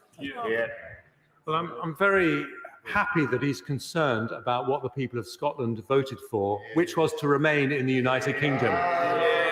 Karen Smith. Deputy Speaker, for the past year I found myself agreeing regularly with the Right Honourable Gentleman when he warned that the workforce burnout across the NHS and social care had reached emergency levels and is an extraordinary dangerous risk to the functioning of both services. Does he stand by that assessment today, and will he now be supporting an independent workforce plan? It's very difficult to uninvent or unsay things that you've said on the floor of this House. I'm not going to make any commitments today, but let me say that in my time as Chair of the Health and Social Care Select Committee, I learned a great deal about how the NHS functions, as I did indeed when I was Health Secretary, and I hope that will be useful to me in my role. Patricia Gibson. Thank you, Madam Deputy Speaker. The dog-like devotion that the Tory branch office members in Scotland have for their London bosses was hopelessly exposed when they urged the Scottish Government to follow the disastrous tax plans of the soon-to-be former Prime Minister. Hours later, the same branch office members applauded October's Chancellor's abandonment of those plans in a desperate effort to stay on script. Does the current Chancellor agree that those in the Tory branch office in Scotland should apologise to the people of Scotland for seeking to railroad the Scottish Government down a path which would have caused even more pain for struggling households? Well, the Tory government that she so hates has shown itself in the last few days to be willing to take tough and difficult decisions if they're right for the country. So here's a tough and difficult decision for her. Independence will make Scotland poorer in every single way. So why don't you abandon it? Madam Deputy Speaker, the Chancellor has reversed most of his Prime Minister's budget, yet is still talking about spending cuts to pay for the fine mess his government has got this country into. Tory austerity broke our precious NHS, which he had a hand in. Now he is in charge of purse strings. Will he put his money where his mouth is, invest in NHS, implement the workforce plan he knows is desperately needed? Well, before I was Chancellor, with great respect to the Honourable, I think I did put my money where my mouth is, because when I became Health Secretary, we were funding the NHS at the OECD average, and now it's the 5th highest in the OECD. So I've started to fix years of disastrous Labour underfunding. Jim Shannon.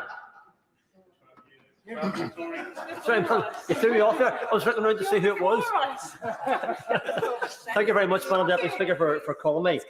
Can I say how very pleased I am to see the Chancellor in his place, and I wish him well. I think his House wishes him well in the job he has to do. Northern Ireland are global leaders in areas like cybersecurity and advanced manufacturing, and it's also the top location in the UK outside of London for foreign direct investment. However, the rate of economic inactivity in Northern Ireland is higher than anywhere in Great Britain. This costs the economy some £16 billion annually. Can I ask the Chancellor this? Can he give any indication as to whether Northern Ireland will receive a fair proportion of the levelling up funding under round 2 rather than the first phase where the 3% shared target was missed? Thank you. Well, as he knows, I'm not announcing any decisions today, but it would always be my intention to give a fair deal to Northern Ireland, which is an incredibly precious part of our union. A new Chancellor, October's Chancellor, said with no small measure of smug superiority and constitutional illiteracy that in his opinion, the 4 members he identified of his Economic Advisory Board, 3 members, as I counted, of large accountancy firms and 1 former insider from the Treasury, were well equipped to usher in the best possible economic plan for the devolved nations. That's clearly patent nonsense, but has it occurred to the Chancellor to invite the finance ministers from the devolved nations to form part of his Economic Advisory Board, or is that beneath him? I have regular contact and will continue to have, excuse me, would you let me answer? I have regular, sorry, Madam Deputy Speaker, I was hoping the Honourable Gentleman would let me answer. I have regular contact with my finance minister counterparts in the devolved nations, and indeed, the Chief Secretary of the Treasury had discussions today. But this Economic Council is something different. This is about trying to make sure that we deal effectively with the instability that we've seen in the markets, which is mainly London-based, and we want to make sure that it doesn't happen again. So I think I've got 4 fantastic people for that role. Colin Martin. Thank you, Madam Speaker. My constituents of Birmingham, Perry Bar, and the people of the West Midlands who work tirelessly to be able to secure homes for their families now look on in disbelief as they are having to focus on soaring energy bills in addition to crippling mortgage interest rates. Can the Chancellor explain how he will ensure my constituents will not lose all they have worked for and they do not need to make a choice between heating, eating, or keeping their homes? Because we are taking difficult decisions, we will do whatever it takes to restore economic stability. That is the biggest single thing we can do. Marie Rimmer. Thank you, Madam Deputy Speaker. Could the Chancellor explain to me the announcements today on tax? Will they have implication on the primary legislation that the government is looking to introduce to enable the offer on tax and simplify regulations on the investment zones? This was an in-principle policy published on the 24th of September, and then expressions of interest asked for on the 2nd of October, and a rushed, you've got to have them in by the 14th of October. There's very little detail for people to make really informed decisions. And no, I'll write again if the Bayes Secretary of State remains the same. I've written to 2 on one really good scheme, which is going to be massive. And my constituency are 2 of the most deprived boroughs, Knowsley, 2nd deprived in the country, and they've had nothing yet. And then we've got St Helens, which is high up there. But the schemes are just wonderful. What was the impact? Sorry, I've sat down. My knees. Because we're getting towards the end of our questions, I will reply to her letter. I don't believe there is any implications from what I've said today, but if I'm wrong, I'll let her know. Munira Wilson. Deputy Speaker, if the Chancellor is serious about growth, he has to be serious about education. Yet school governors in my constituency recently described the funding situation they face as soul-destroying. One said, we've trimmed everything we can possibly trim. They're considering laying off teaching assistants, delaying building repairs and axing school trips. So could the Chancellor of the Exchequer tell parents and teachers in my constituency what else he wants schools to cut to pay for the Prime Minister's economic incompetence? But I want to do everything I can to protect our precious public services. I totally agree with her about the link between education and economic growth, but I also think it's about social justice. I want to have fantastic schools for all our children from whatever their background. That's why I've taken the difficult decisions I've announced today. Cat Smith. Thank you, Madam Deputy Speaker. And I know the Chancellor has already performed quite a lot of U-turns today, but can I invite him to make another U-turn, specifically on times cheaper. Wouldn't it make good economic sense to invest in renewables rather than fracking? Well, we're not going to do fracking unless it has local consent. But can I also say, as someone who believes passionately we've got to do more on climate change, it is not helping climate change to import hydrocarbons from other countries and say that as a result we are being very virtuous in reducing our own emissions. We need to do what it takes to reduce overall emissions. Peter Grant. Thank you, Madam Deputy Speaker. Can I thank the Chancellor in advance for what he's promised to publish over the next 2 weeks, because it will be the starkest ever confirmation of the awful price of better together.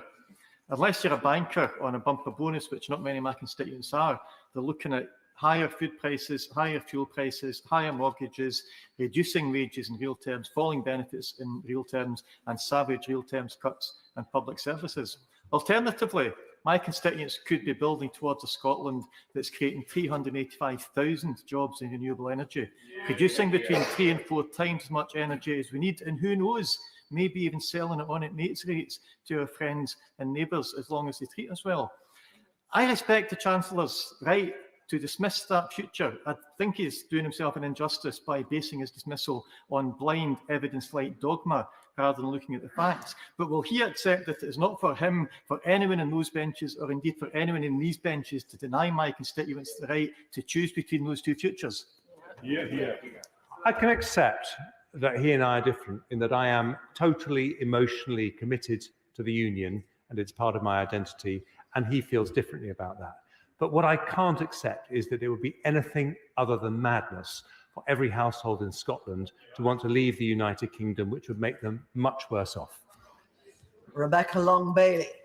Deputy Speaker, the Chancellor spoke of cuts, albeit shrouded in compassionate conservatism, a paradox if ever there was one. But surely he must realise how serious things are in public services at the moment. In Salford alone, the council is sitting on a 16 million shortfall due to soaring energy costs. That's on top of slashing their previous budget in half and slashing their staff rotas by over half. How can he possibly put forward compassionate cuts upon services that are barely able to function at the moment?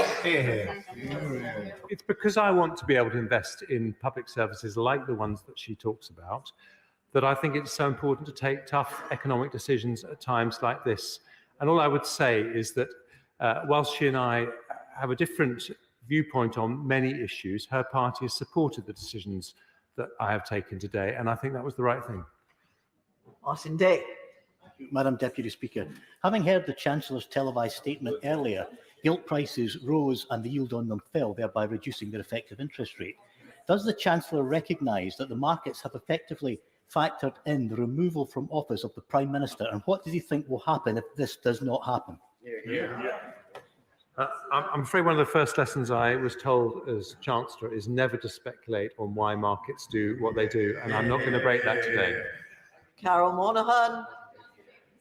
The Chancellor has repeatedly refused to answer questions about uprating of benefits.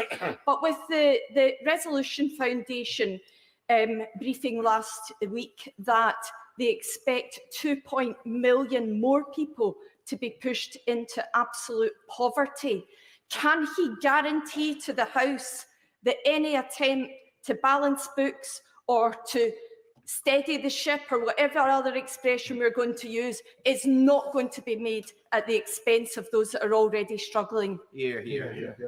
Well, as I've said, and I am happy to repeat, all these decisions will be taken through the prism of the impact on the most vulnerable people in society. Sam Tarry. Mr. Speaker, many constituents in Ilford South were very glad that the last Labour Prime Minister had the foresight to make the Bank of England independent when that mini budget a few weeks ago almost tanked 6 pension funds in the UK. Madam Deputy Speaker, what I'd like to know from our new Chancellor today is what he's going to do when there's at least one more that is still at risk to ensure that pensioners in Ilford South and the millions across the country who are not only angry but frightened can seek those reassurances from the new Chancellor that you will do something concrete to shore up pension funds, not just over the next few weeks, but the next few years. I think we've had very decisive action from the Bank of England to do exactly that, and I hope he's encouraged by what the Governor of the Bank of England said today about his belief that he has largely solved those issues. And finally, the prize for patience and perseverance goes to Daisy Cooper. Thank you, Madam Deputy Speaker. I think I now know what it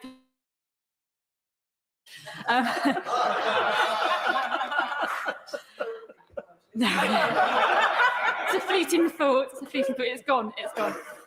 Madam Deputy Speaker, pubs and hospitality businesses in my seat of St Albans are really up against it. Sucker Punch is a bar that closed its doors just a couple of days ago because they can no longer continue.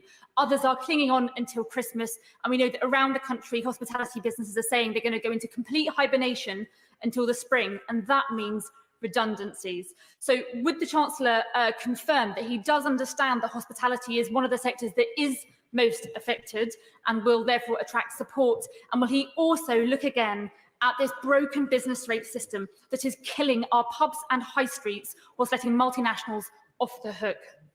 Yeah.